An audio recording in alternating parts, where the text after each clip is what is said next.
Pár szóban bemutatnám nektek az Integer Raptor típusú lézertag marker működését. Jó, mindjárt kezdjük is azzal, hogy itt a fegyver közepén láttok egy kijelzőt. Normál esetben ez mindig a meglévő életeitek számát mutatja. Ez természetesen teljes mértékben állítható. Nyilván a kollégák ajánlanak nektek egy játéktípust, mi általában 30 életes játékot szoktuk egyből ajánlani. Tehát itt az életeitek számát látjátok, amikor találatot kaptok, ez a szám elkezd csökkenni, 29, 28, 27. Amikor már csak egy életetek van hátra, akkor a puska ezt közli veletek, hogy jó lesz figyelni, mert lassan vége lesz a játéknak. Majd amikor ez a szám nullára csökken, kiestek a játékból, a puska be is mondja nektek, hogy a játék véget ért, ilyenkor ki kell jönni a kollégákhoz, innen ők intézik a dolgot. Amikor elkezdem húzni az első ütőt, a kijelző átvált, és azt mutatja, hogy mennyi lőszer van még a táramban. A lövés közben folyamatosan ezt a számot látom. Amikor a tárunk kiürül, kattogó hangot hallunk, itt eljön az ideje a tárcserének. Jó, itt egyből be is kerül az első gomb, ami a legfontosabb gomb, ezt kell megjegyeznetek végig. Ez a tárcsere gomb, erre amikor rányomunk, kicserélődik a tár, és tudunk tovább játszani.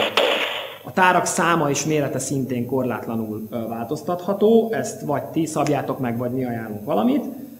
Nyilván a fiatalabbaknak korlátlan 30-as tárat szoktunk ajánlani, idősebbeknek, akik már komolyabban veszik ezt a dolgot, azoknak mondjuk 10 darab 30-as tárokon ezt kell beosztani. A tárcseréhez még nagyon fontos megjegyezni, hogy ha lövünk, és mondjuk 14 lőszer van még a tárunkban, természetesen a tárcsere ilyenkor is lehetséges, tehát nem kell megvárni, amíg a tár teljesen kiürül, ilyenkor is lehet tárat cserélni. Viszont ilyenkor ezt a 14 lőszert, ezt eldobjuk, tehát ez nem Counter-Strike vagy Quake, amikor ez így megmarad és összeadódik, hanem ez a tár, ez mintha eldobnánk. Tehát a 300 lövés játékonként általában bőven elegendőnek kellene, hogy legyen, viszont, hogyha valaki kicsit figyelmetlen, és folyamatosan akkor táraz, mikor még 20-25 lőszer van a tárban, akkor ez nagyon gyorsan elfogyhat.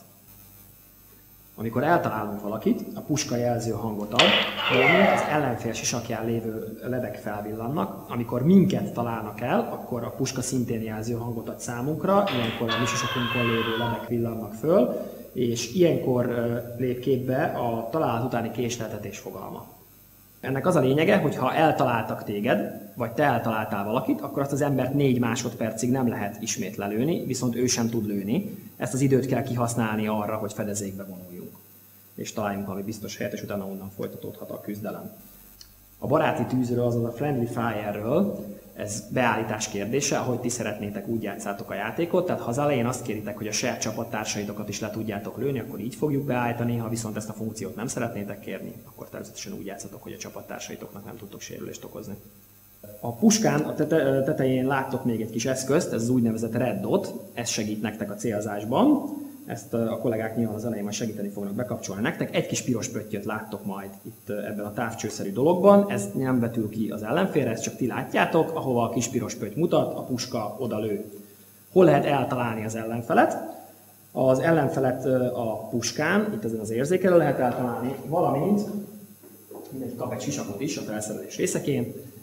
Körbe 360 fokba a sisakon lehet a találatokat kiosztani.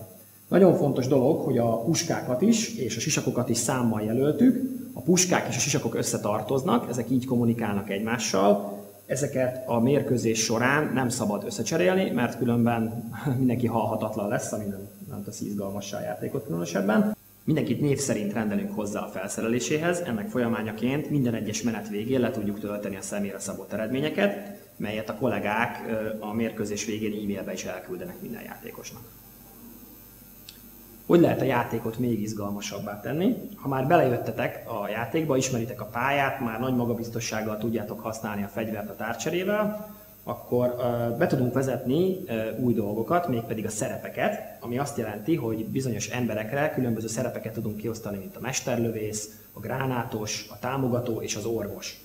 Ez minden esetben azt jelenti, hogy az alaplövése, tehát ez a sima lövés, ez minden esetben mindenkinek megmarad, tehát az orvos attól, hogy ő orvos, az ellenfelet ugyanúgy le tudja lőni, de ezzel szemben a saját csapattársainak életet tud visszaadni, a gránátos gránátokat tud dobálni az ellenfélre, a támogató tárakat tud visszaadni a csapattársainak, még a mesterlövész kevesebb lőszerrel, lassabb töltéssel indul a harcba, viszont minden egyes lövése nagyobbat sebez az ellenfélen, mint egy normál katonánál. Hogy tudjuk ezeket megtenni? A kollégáknak előre jelzitek, hogy ti milyen szerepet szeretnétek felvenni, lebeszéljük, hogy az orvos mennyit gyógyítson, a gránát mennyit sebezzen, miből hány darab legyen. Innentől kezdve a kollégák ezt beállítják számotokra. Hogy kell ezeket a dolgokat használni? Itt jön képbe a többi gomb a puskán, itt látjátok elől ezt a gombot, ő a másodlagos lövés betöltő gombja, ezt megnyomjátok, ekkor a puska a rá felprogramozott szerepet betölti, úgymond. Egy lövéssel kilövitek, jelen esetben most egy gránátot lőttem ki, ezt egy lövéssel kilövitek, ezek után a fegyver visszaáll rendes tüzelési módra. Ha a következő másodlagos lövést el akarod lőni, annyit kell csak tenned, ismét megnyomod a gombot, megint betölt, ismét ellövöd. Nagyon fontos, hogy minden másodlagos funkció területre hat. Tehát az azt jelenti, hogy ha én gránátot dobok az ellenfélre, és 5 ellenfél áll velem szembe, akkor mind az 5 ellenfelem sérülni fog ettől a találattól. Ugyanígy igaz ez a támogató szerepekre, mint a tár visszaadás vagy az élet visszaadása. Ha én orvos vagyok, betöltöm a gyógyításomat, és rálövöm 3 csapattársamra, akkor mind a 3 csapattársam az előre meghatározott számú élettel fog gazdagodni. Nagyon fontos, hogy a kezdeti életerő fölé nem lehet vinni az életerőt, tehát hogyha 3-at ad vissza egy gyógyításom, 30 élettel kezdtük a játékot, és 28 életem van, akkor nem lesz 31 életem, hanem csak 30. Ugyanígy igaz ez a tár visszaadásra, tehát nyilván ezeket a funkciókat akkor érdemes használni, hogyha minél több csapattársam van körülöttem, vagy minél több ellenfelet tudok vele egyszerre lelőni. Fontos megjegyezni, hogy ezek a másodlagos funkciók nem hatnak az ellenfélre, hogyha az orvosról vagy a támogatóról beszélünk. Tehát ha az orvosunk vagy a támogatónk másodlagos funkciójával, gyógyításával, tárvisszaadással az ellenfelet találja el, annak semmilyen hatása nem lesz az ellenfélre. Viszont a gránát dobásnál már jobban oda kell figyelni, mert hogyha a baráti tüzet engedélyeztük a játék elején, akkor egy eldobott gránát a saját csapattársunkat is megsebezheti.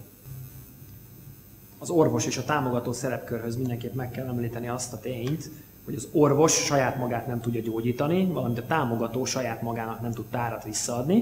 Így az orvos egy elég értékes szerep a játék során, nagyon kell vigyázni. Viszont ha a csapatban esetleg 2 orvos van, akkor egymást már tudják gyógyítani. Szintén a támogatóknál is az igaz, hogy egymásnak tudnak tárat visszaadni. Nem maradt más hátra, mint ez a 2 információs gomb itt a fegyveren. Ezeknek különösebb funkciójuk nincs, információval látják el a játékost. Hogyha a felső gombot folyamatosan nyomjuk, és itt a folyamatosan van a hangsúly, akkor megmutatja a puskánkban még megmaradt tárak számát. Hogyha az alsó gombot folyamatosan nyomom, akkor megmutatja, hogy mennyi lőszer van pillanatnyilag a táramban.